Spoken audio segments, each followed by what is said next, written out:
This room, the acoustics aren't very good. So if you start visiting, everybody around you can hear. So just make sure that you write down the notes, take copious notes. Afterwards, there will be some question and answers. You'll have a Q&A session where you'll answer your questions. So wait till the end, and he'll do some Q&A stuff as well. So write copious notes, but don't talk to your neighbor. Look straight ahead. Thank you. What does copious mean? Copious, I don't even know how to spell it. I know a lot. Okay. You should have asked him to spell it. Yeah. I guess if I was going to be a comedian, I'd say, one time there was this rabbi, this priest, and this guy named DeMarr Zimmerman. That'd be a good way to start off. Well, to keep for short time, guys, I'm just going to go through some things. And I think the first thing I want to say is whoever you're working with in your upline, because I don't know all the lines of sponsorship, always work with what your team is doing. I'm not trying to take anything away from what anybody's doing. There's different philosophies, different mindsets on what we do. So nothing I'm going to share here is designed to take away. If anything, maybe only enhance what you're doing. But these are some of the key fundamentals that I've utilized for the last 21 years in doing business all around the world, helping people start businesses. And one of the first things that I've always wanted to know, and I find that most people want to know, is kind of like, really, where am I positioned within a company? Do you think that's an important thing to know? Is that something you'd want to know? Okay. In the growth cycle that most companies hope to get a chance to go through, but very few do, is they hope to go from small to big. And all companies start off in the lower left-hand corner of the graph, and that's when they first get started. And a lot of people say, man, I want to be first. I want to be the first with the company. But there's a couple of quadrants of growth, and the first one is called formulation. And that's where all companies start. That's where they're just putting everything together, trying to get it going. Concentration is the second one. That's really when you start to get your model dialed in. The third one is called momentum, and that's once you get all the right combination at the corporate level, and you get enough people in the field that are kind of a nice net of infrastructure of leadership around the country that's in place to support the growth of mass numbers of people getting involved in customers starting to use the product and service. And then eventually companies hope to get to a place called sustained growth. Amway is there, Herbalife is there, Mary Kay is there, New Skin is there, Prime America is there. Doesn't mean that they're not growing, but they're growing very small compared to where they did before, because incrementally it's harder to continue to grow a company at the same rate the bigger it becomes. So they start here in formulation. Formulation, there's usually not a lot of growth.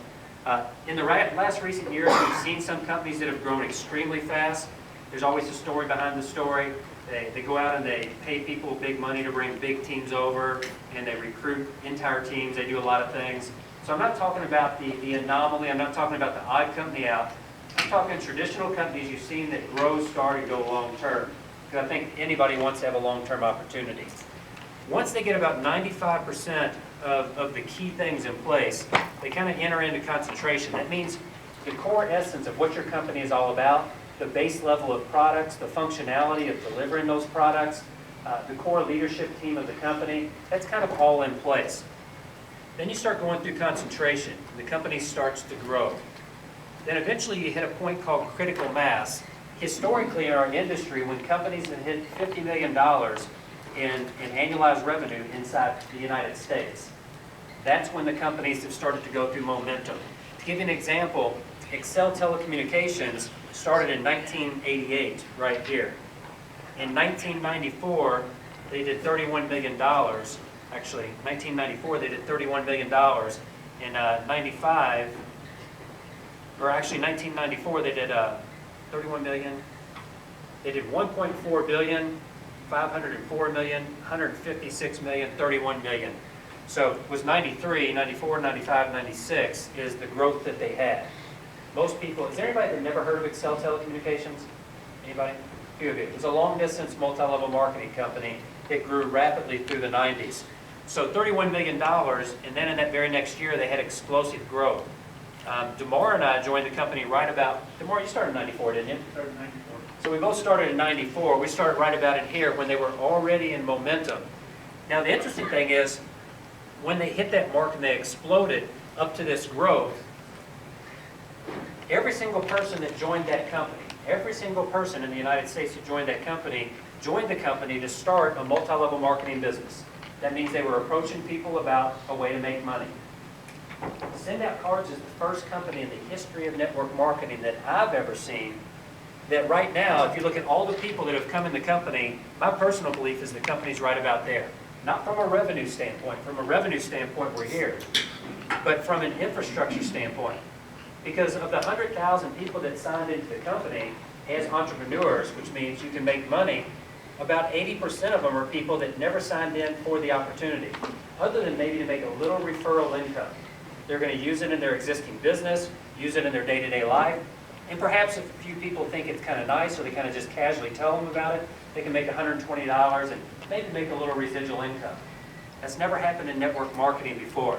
Everybody who signed into Herbalife, they signed in to build a big business or hope to build a big business. Everybody that got into Mary Kay or New Skin or Amway, they all wanted to build a big business. They weren't just getting in to use the product and maybe have a few people use it. So there's a difference that we have here. Even though 100,000 people have signed into the company since day one, 80% of them are kind of glorified customers. Customers that use the service, may refer it now and then and make a little bit of money. Is that fair to say, for those of you that are in the business for a while? So how many people have been in another network marketing company before Send Out Cards? Real quick, by show of hands. How many people have been in two? 3?